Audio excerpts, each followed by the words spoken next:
Oh God, I'm never going to finish mixing this album. Okay, I finished commenting on one Matt Walsh video, worked a little bit, and watched another one. And this time he's complaining about girl math. Okay, so let me break something down for you, Matt. Now, here's the thing. Matt Walsh's problem, as we've talked about in the past, is that he is so solipsistic that he cannot conceive of other human beings legitimately wanting to do things a different way and legitimately thriving by doing things a different way. He cannot conceive of that.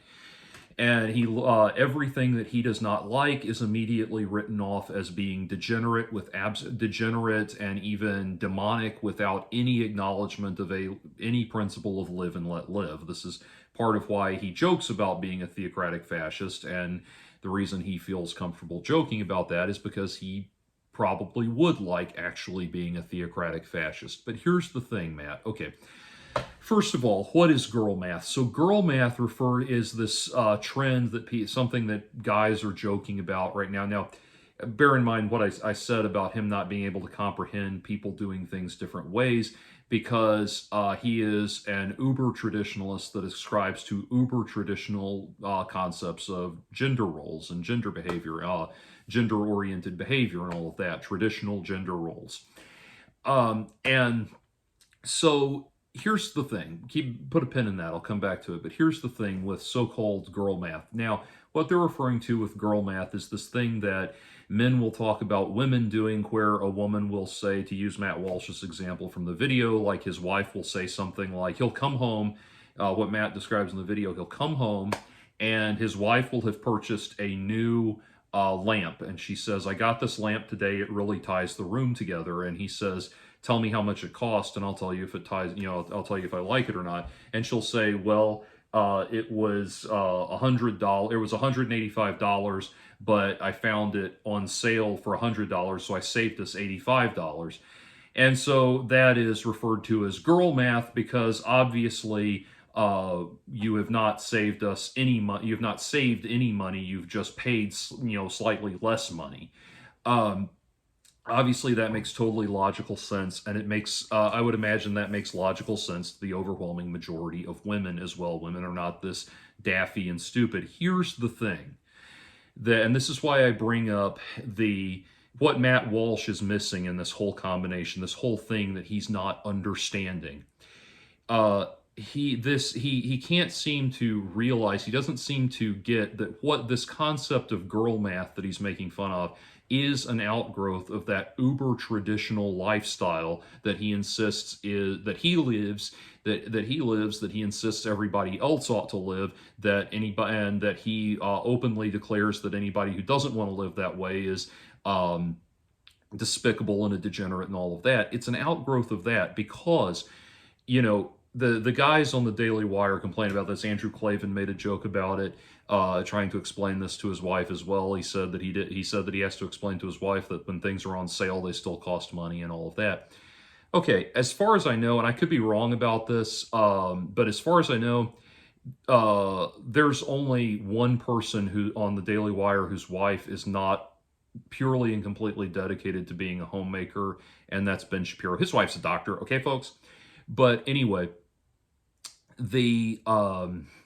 everybody, all these guys at the Daily Wire are pushing the stay-at-home mom, housewife, stay-at-home mom, stay home with the kids, housewife, homeschool them if you can, uber traditional lifestyle.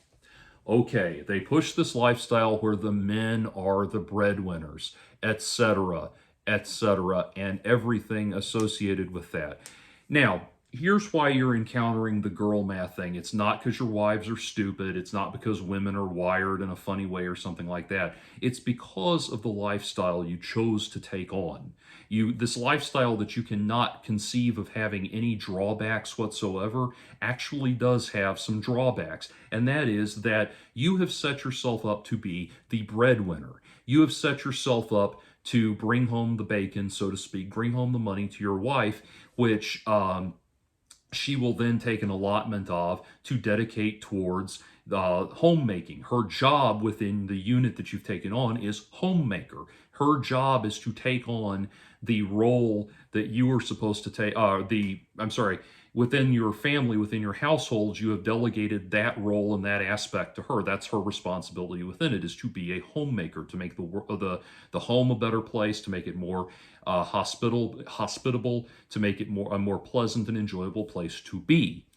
And because of that, because you've put her in that role, you have put her in a role where her job, her ongoing job, is to deplete the money that you bring in and give to her.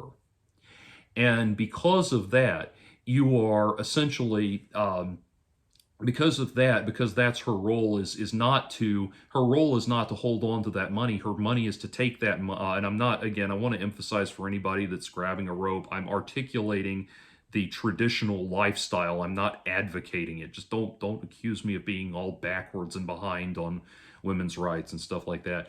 Anyway, in the setup that you have, this arrangement that you have, she is supposed to take money that you bring home and allocate it towards things that will make the home a better place. In other cultures, like in Japan, they do a very traditional Japanese cultures do a very, or traditional Japanese culture, I should say, does a very, very, very extreme version of this, where the man brings home, the man is the one who makes the money, and he brings it home and hands it over to the woman, who's in charge 100% of how it is spent, even so much as to give her husband an allowance on the money that he made. I mean, that's how extreme they carry out the housewife thing. But that's essentially what you're doing. And so, because the argument she's making there, that she saved you $100, she saved you $85 on the $185 lamp, the example you gave, is it's kind of like if you're working in advertising. Let's say you're doing a targeted social media advertising campaign, and the client gives you $1,200. The client gives you a $1,200 budget to run social media ads for the month or something like that, and you by way of your market research, and by way of your market research and your clever understanding of hashtags and keywords and search engine optimization and all of that, are able to get the reach that they would have gotten with that $1,200 for the cost of $800. So you can go back to the client and say, I saved us $400. You can legitimately say under that circumstance, I saved us $400. I got the results you gave me money to get, and saved money in the process. So now we have $400 we can roll over to next month.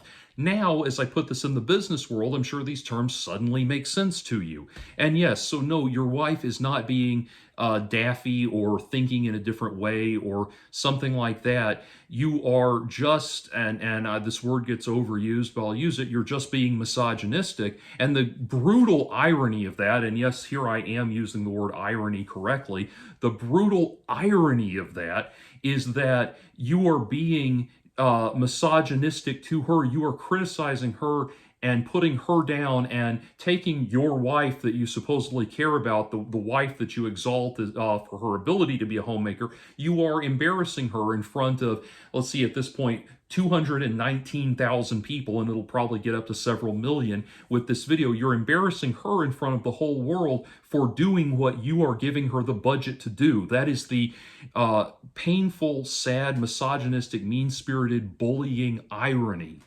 of this.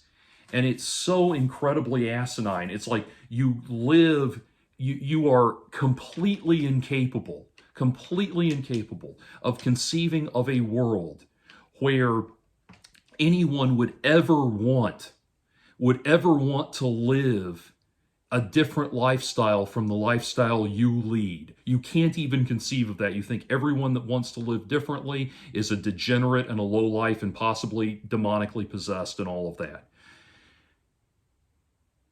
But then when you run up against the very real drawbacks to the lifestyle that you are advocating, you cannot even conceive of them being drawbacks. You can't even imagine that they're drawbacks. Instead, you blame the person that you allocated that responsibility, the responsibility of homemaking to in the first place. And what's so funny, Matt, is anybody who expresses any lack of desire to get into these uber traditional relationships that you're advocating for, I've seen you over and over and you say, oh, they're just being selfish. Yeah, you accuse them of being selfish. Well, how selfish are you being when you're too fucking stingy to appreciate when someone got you a good deal on this, the doing something, the kind of thing that you set her up, you put her in a position to do in the first place. My God.